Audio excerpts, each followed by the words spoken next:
Szeretettel köszöntök mindenkit! Ma az Isztergránum régió egy újabb gyöngyszemét mutatjuk be önöknek, Ipoly-Damásdot. Itt a folyó árterénél egy hatalmas bivajcsorda legelészik. A belőlük készült finomságokat is meg fogjuk kóstolni. A falu polgármestere bemutatja nekünk, hol tart most a nem sokára elkészülő újabb Ipoly-híd, valamint kalandos történeteket ismerhetünk meg az ipoly-damásdi vár kapcsán. Tartsatok velünk!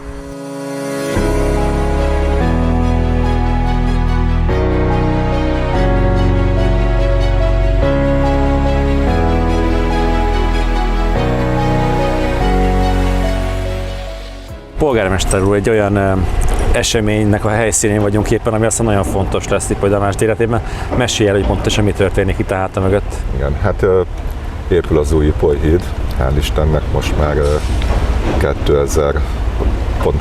2000 óta várunk arra, hogy ez az esemény megvalósuljon. Hát itt egy provizórium, amit 87-ben építettek a Bős nagymarosi vízlépcsőrendszer járulékos munkáinak a kiszolgálására, és egy ilyen téli jeges árvíz levonultával pontosan 2000. március 1-én alámosott a víz a cölöpözés alá. Annak a hídnak a statikája az teljesen meggyengült, és el kellett bontani azt a szerkezetet. Most azóta küzdünk azzal, hogy ez a híd újjáépüljön. Igazából a testvértelepülésünk Helenba van a túloldalon, és hát nagyon fontos a mindkét település számára, hogy egymáshoz közvetlenül át tudjunk jutni. A sors fura fintora az, hogy Helenben 96% a magyar ajkúak száma, míg Ipoly-Damásdon volt egy időszak, amíg szlovákul beszéltek, a két világháború között is, és még utána is. Szlovákiából telepítettek be ide bányász családokat azért, hogy itt a Mária Nostrai kőbányát üzemeltetni tudják, és pont azért volt az a kialakult helyzet, hogy Damásdon szlovákul beszéltek, Helenben, ami most jelenleg Szlovákiában van, pedig magyarul. Itt vár ön, mit várnak a helenbaiak és a damásdiak ettől a hídtól? Igazából nem csak a két településnek szól ez a fejlesztés, hanem a térségnek a közlekedési feltételeit teljesen át fogja formálni. Ha meg lesz ez az Ipoly-híd, akkor gyakorlatilag átjárhatóvá válik a Dunakanyar, hiszen körülbelül 2 kilométerre vagyunk a Dunától, és Helenba is természetesen a Duna partján is fekszik, tehát szinte közvetlenül a Dunaparton el tudunk menni egész Esztergomig.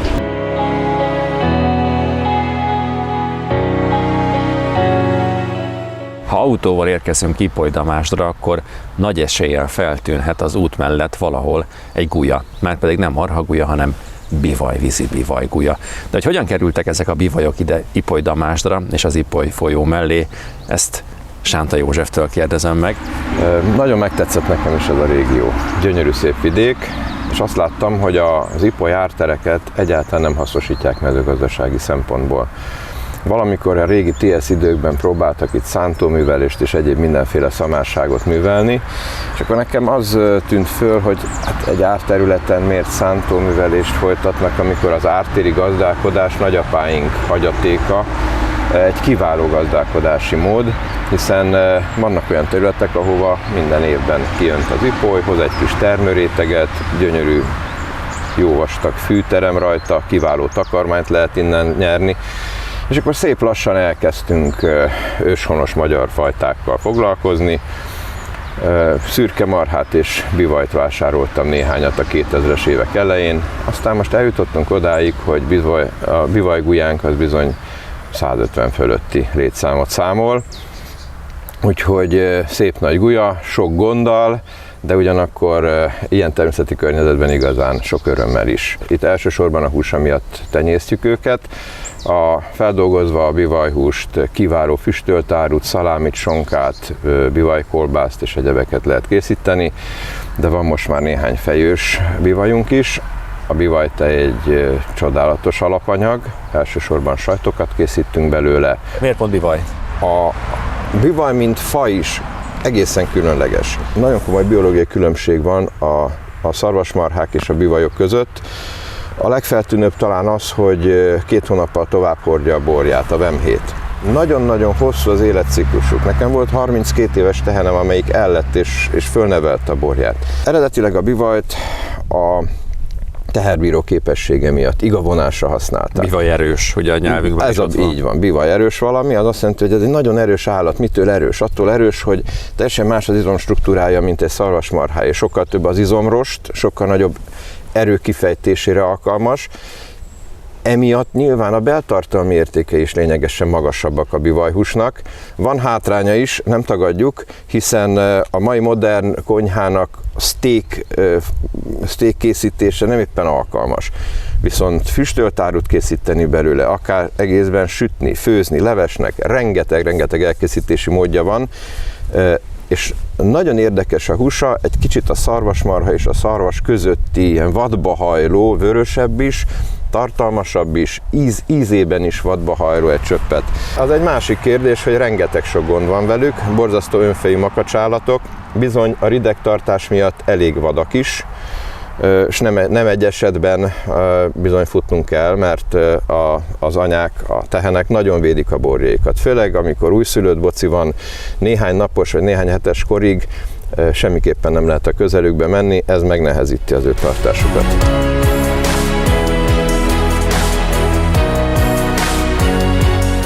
A folyóparttól a bivajok mellől feljöttünk ide Józsefék tanyájára, egy gyönyörű nemesi kúria és egy fantasztikus farm, egy tóval.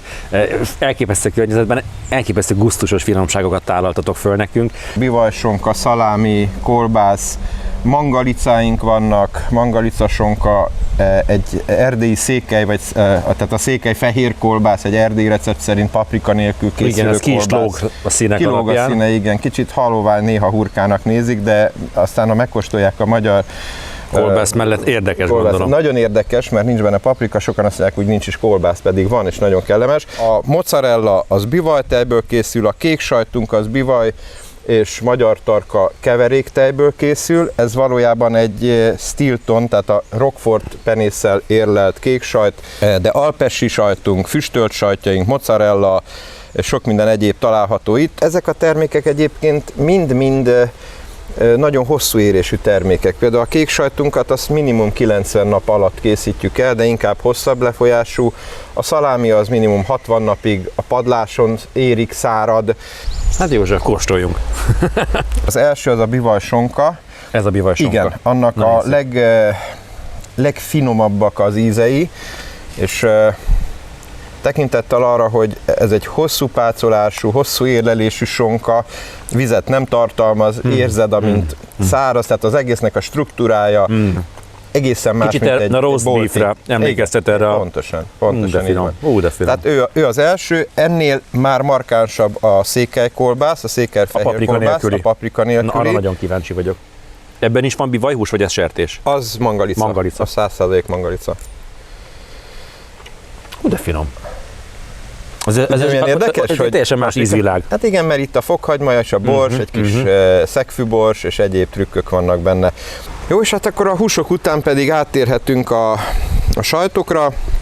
A füstölt sajtjaink parenyicára hajaz a formája, de valójában miután mi nem fölözzük a tejet, mi teljes tejből dolgozunk, és a teljes mennyiségű zsír is benne van. Ez a parenyica, ugye? Igen. Vagy jellegű. Így sokkal puhább lesz, inkább valahol a mozzarella és a parenyica közötti dolog lesz belőle. Aj, de finom puha.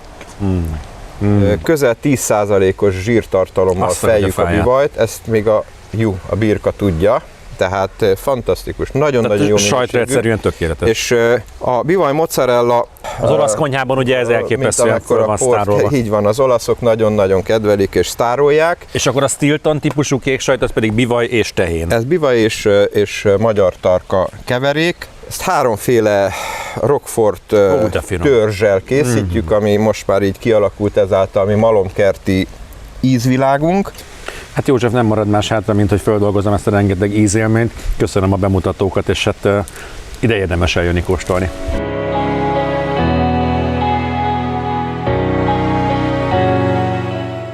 Az Ipolynak egy nagyon jól művelhető, néhol 1 kilométer széles völgye van, amit a folyó számos alkalommal megönti az árvizek esetén. A Dunakanyar viszont egy szűk hely, ahol a Duna beásta magát, bevájta magát, viszont termékeny földet alig találunk ott a folyóban. Hanem a hegyek ölelik ugye a Dunát mind a két oldalról, a Pilis, illetve a Börzsöny.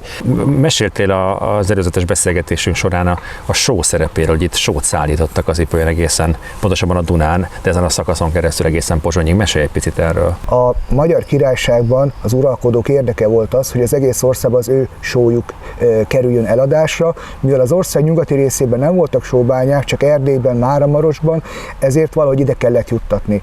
Forrásaink azt mondják, hogy ez az értékes anyag lejutott a Maros folyón, Tisza folyón egészen a Tisza torkolatáig, Szalánkeménig, ahol a Dunával találkozik a Tisza. Innen jött a nehéz munka, a nehéz feladat, fel kellett sodrásra szembe, árral szembe hozni a Dunán.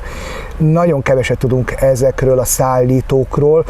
Az itteni 3 falu, Szob, Letkés és Ipolyszalka lakói. Ezek itt vannak a környezetünkben, ugye ezek a falvak. Bocsánat, Ipolyszalka helyett Helembát kell mondanom, ezek mind a Másra szomszédos települések, tehát Szob, Helemba és Letkés lakói kiváltságlevelet is nyertek, ezért tudunk egyáltalán az ő ilyen feladatukról. Tehát ők szállították, ezek a falu lakói szállították a sót. Így van, ezzel kiváltságok is jártak, mivel ők adómentesek voltak. Az uralkodók számára oly fontos volt az, hogy ez a 3 falu hajósai viszik a sót egészen Pozsonyig, hogy a legtovább tartott az ő szabadságuk, és ők csak 1500-as évek elején kerültek földesúri függésbe.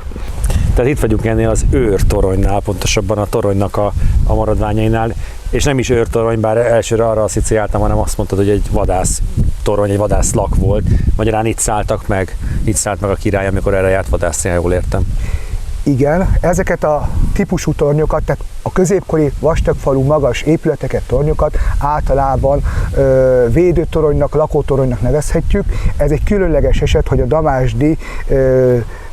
damásdi szálláshely a királynak vadászhelyként funkcionált. 1323-ban Károly Róbert úgy dönt, hogy a fővárost Visegrádra helyezi, és onnantól kezdve valószínűleg itt a környéken is nagyon megváltozott az élet, és Visegrádról, a követekkel, pereskedőkkel teli zsúfolt királyi városból, én azt gondolom, hogy nagyon jó volt az uralkodónak is szűk kísérettel kimozdulnia.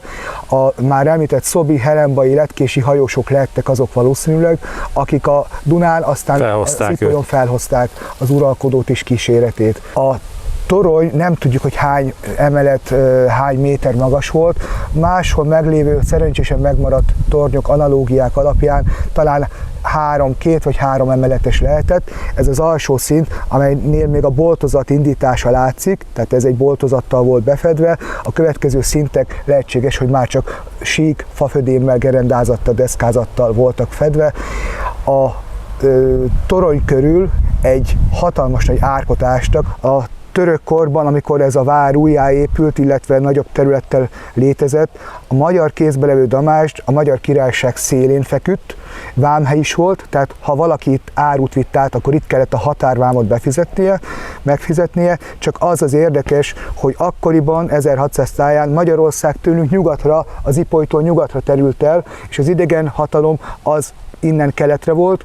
A trianoni döntés óta megint csak határtelepülés Ipoly-Damásd, de az a furcsa, hogy most Magyarország van keletre, és az Ipolytól nyugatra, ahol régen a Magyar Királyság védte Európát, ott most már Magyarországot nem találjuk. Tehát teljesen átfordult, és nem tudom, hogy a világon hány ilyen település, hány ilyen történet szedhető össze, de sajnos ebben unikálisak vagyunk. 180 fokot fordult a világ, ha úgy tetszik. Átugrott Magyarország az egyik oldalról a másik oldalra.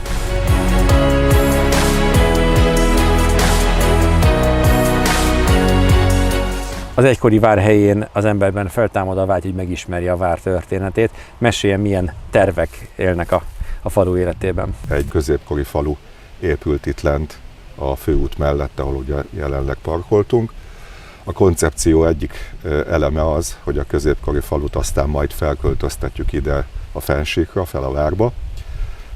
Annak a helyén egy parkoló épül, amely majd ki fogja tudni szolgálni úgy a kerékpáros, úgy a bakancsos, mint a vízituristákat is, és egyébként ide a várba érkezőket, illetve szeretnénk egy korhű ivót is megvalósítani, egy jurta kempinggel, a lakótoronyt pedig az eredeti magasságába fel szeretnénk építeni, ez a vadászkastélynak volt egy része.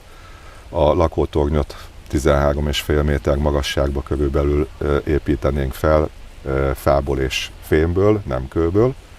A tetejére pedig egy kör kilátót szeretnénk építeni, hiszen abból a magasságból tökéletesen látszódik mind a Dunakanyar, mind az esztergomi bazilika. Hogyha majd sikerül és megépül ez az új látogatóközpont, és mindez, amit elmondott, akkor jövök, és majd az ivóba koszítunk a sikerre. Rendben, remélem minél előbb megvalósul. Köszönjük szépen!